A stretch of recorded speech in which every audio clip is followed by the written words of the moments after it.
1972 October tang taraganithoi South America gi Uruguay dagi apikpa charter flight ama Chile gi capital Santiago tamna paibagi wari amatang taminase charter flight aduda tonglibadu rugby masana gi sanaroi amasung sanaroi singi masung mamanabi amasung imung manunggi miyoi sing ngaktani punna miyoi nifu manga tongba charter flight ne Uruguay dagi Santiago fawba Aeroplane na paibagi matam ase karisu kuina sangde supnagi pung ahum khaktamak changba aeroplane gi lambi ni adubu aircraft asina paigadoriba lambi adu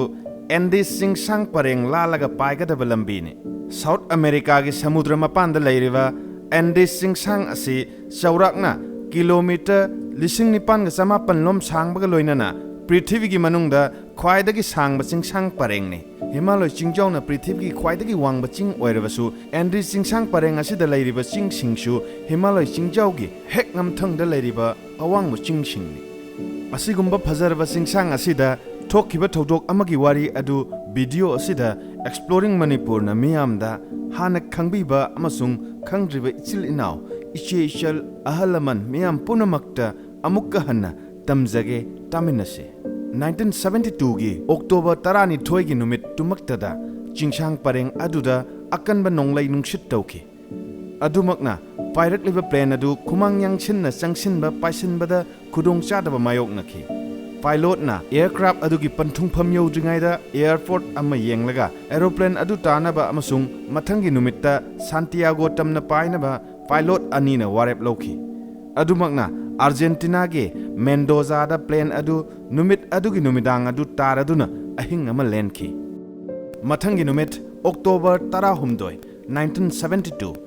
aeroplane adumak nungthil gi pung aniga minute 19 chatpa matamda mafam adumaktadagi take off tawkhi matam aduda weather ningthina phaba adu ubada pilot na mathangi pung amagi manungda aeroplane adu ningthina panthungpham oiriba Santiago da taba yarani haibadumak thazakhi pung ahum minute 18 chatpa matamda plane adu Santiago da tanabagi nemtharak ba horame Santiago da yamna naksin labasu plane adu houjingmaksu Andes singsang parengi mathakta pairi maramde Santiago haiba mafam ase Andes singsang pareng adugi mayada leiba city amane paitharak ba hoba mikupta khanghaudana plane adu nakan yet oi chingna nikpa horakhi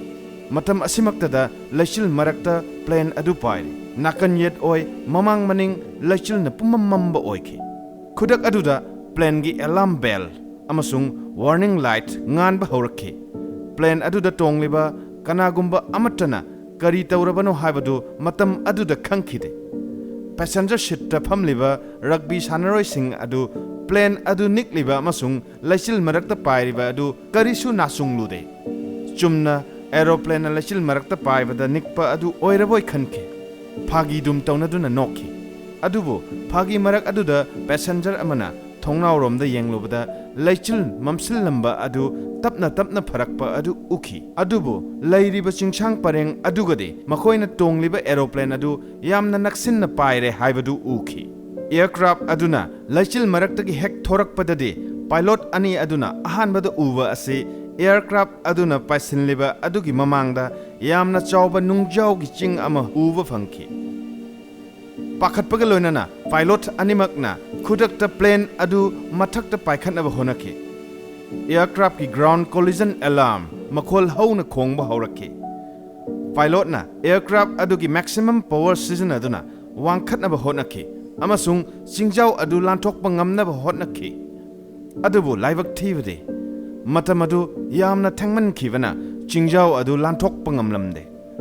aeroplane aduna mathaklomda paikhalakpana maram oiraga ahanbada aircraft adugi maning thangba saruk adu wanglaba singjau aduda thangjinduna khettuna maningi saruk adu singjau aduda khetpa aduda tattuna kaiba hokhi aircraft ki khwaidagi maning thangba ro ani phawbada leiriba sit aduda tongliba passenger ahum amasung sit yauna faithokhi matungi second khara phawbada aeroplane adu mathaklomda paikhatlamlaga khanghaudana plane adugi mamai adu yungtharaduna paitharakpa horai adudagi amukasu plane adu Andes singsangi ching aduda amukka su thomjilladuna oi thangba plane gi masa tekhi khudak aduda plane aduda tongliba passenger kharasu amukka plane aduda gi paithokhi plane gi lemhoriba mamang thangba saruk adu khaktang kanna yangna chinglak aduda leiriba ungi glacier amada tasinki pung amada kilometer 350 muk yangbagi changda akaiba mathat adu chingi angamba saruk aduda kanna yangna chentharakhi aduga meter 400 gumba chelaga plane adugi akaiba makok adu chingsang adugi atongba amada thengjinduna lepki aircraft aduda yauriba potchai khudimak akai atoi oiki amasung passenger seat phawba plane adugi leimaidagi phuktattuna akai atoi nangki aeroplane gi pilot ki tongpham oiriba cockpit adu pumsup supchinna thengjinki khudak aduda aeroplane adu bu thaurakliba pilot animak thawai thaki aircraft asina kaiduna tariba mafam asi Andis Singsangi samudra imaidagi meter 3,500 supna humbudra wankhatna leiba mafam khangdaba mafam amada tasinduna kaiduna leiribani angakpa amane plane aduda tongduna yaukhiba passenger 95 gi manungda plane kaibagi mikup aduda mioi 130 di hingli adubo luribadi hingliba ayamba loina shokle amasung makhoi sing aduna yenglu ba maikaida un ngakta ngaiba mafam aduda plane kairiba si kadaidano khangbangam kide adubu plane asi makhoi gi 5 lambi dagi kilometer marfu muk lap thokna paiki haibadi khanghauki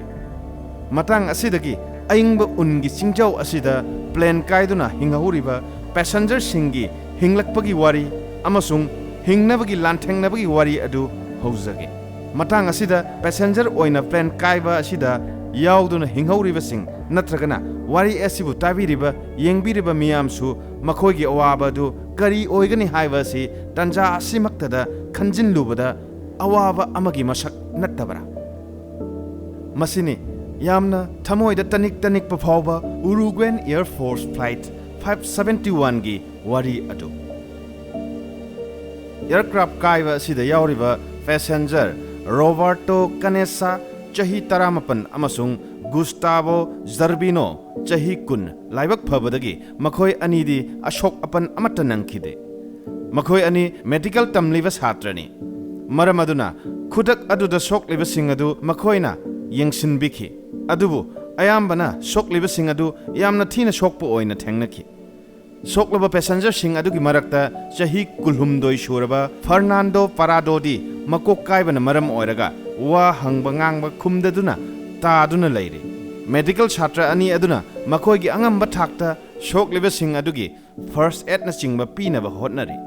aduga amaromdana Chilean Air Search and Rescue Service ta plane asi mangkhibagi paw taraduna helicopter na chingba sizinaduna plane kaiba asida yawba mioi sing thiba haurakhi numidang phawba mi thiba amasung kanbagi thabak adu chathaki adubo laibak thibade helicopter mari sizinaduna thiriba aduna karigumba amata phangba amasung khangbangam khide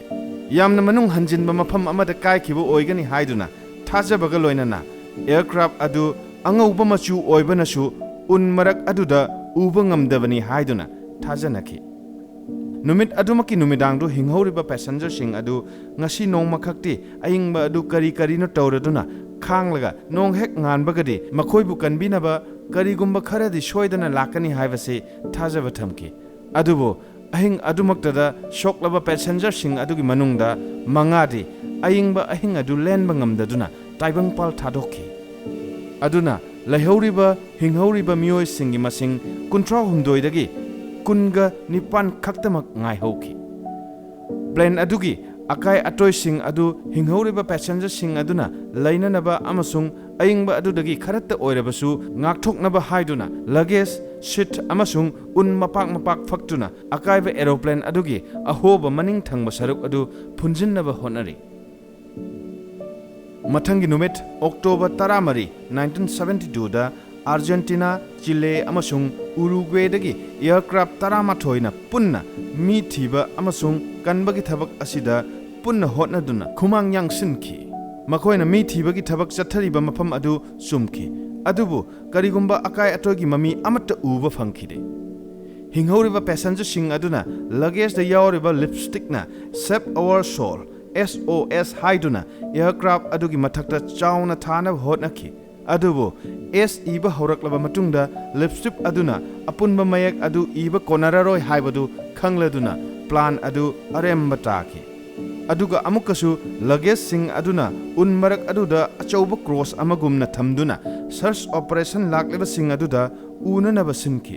adubu mafam adumakki mathakta pairiba aircraft amakhakta sunataba ani khakta sunataba ahummakna paiduna landuna leiriba mafam aduda makhada leiriba adu uba phangkhide ningba kaikhi makhoina koilau laujaba khut haiba adu uvikhide asum tawna numit adumaksu lankhe mathangi numit October 15 1972 da hinghoriba singidamakta isingi mathau tabana passenger singi maraktagi pito Strauss kauba amana unmarak aduda ising karam haina phangani haibadu puthoki plane gi akaiba adugi akaiba metal oiba matek ama loduna nungsada phauduna unsing adu mahi langthok halaga thaknaba ising sungki ashida sunatana passenger sing aduna aeroplane gi seat ki cushion adubu ungi khongup oina sijinaba amasung seat cover aduna phi oina innaba sijinaduna aingba khangnaba hotnaki aeroplane kaiba adugi numit humni leiraba matung haibadi October 16 1972 da makok sokpadagi taduna leiriba Fernando Parado gyan lakpa horaklame aduga plane kaiba aduda mahaki mama sikhre amasung mahaki chahi 18 dang subada ngairibi machannupi su yamna thina sokle haibadu khangki Paradona masa soklabasu machannupi bu hingnanaba kanna hotnajaki adubu laibak thibana aeroplane kaiba numit adudagi tharaga numit nipani suba numitta Paradogi machannupi aingba Andis singsangda kaiduna leiriba plane manung aduda mahaki asokpana maram oiduna taibangpal thadokki masidani aikoi hingliba miyoiba khudingmak karamba matamda kari thokani kari tawgani khangba ngamde haujikta kanduna leiramba huren kari tawgani khangba ngamde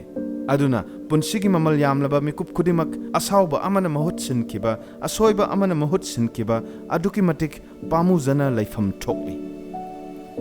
pare wari asigi makha amuk chathajarakpada aeroplane asida yauriba passenger ayambadi samudra mapangi lamdagini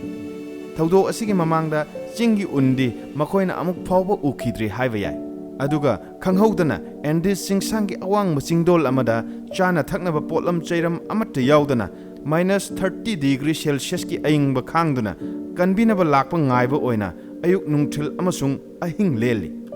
asigi sumathakta yamna achauba khudong chadaba amasu makhoi sing aduna mayoknari madudi snow blindness haibadi numit ki maisa amadi mangaldagi thorakpa ultraviolet na ungi singsang pareng amasung laichil da yeiraga thaktorakpa mangal aduna mitta thokhanba laina adubu snow blindness haina khangnai adubu haujik hinghoriba passenger singi manungda sunglass yaurakpa miyoidi ahum khaktani 21st October 1972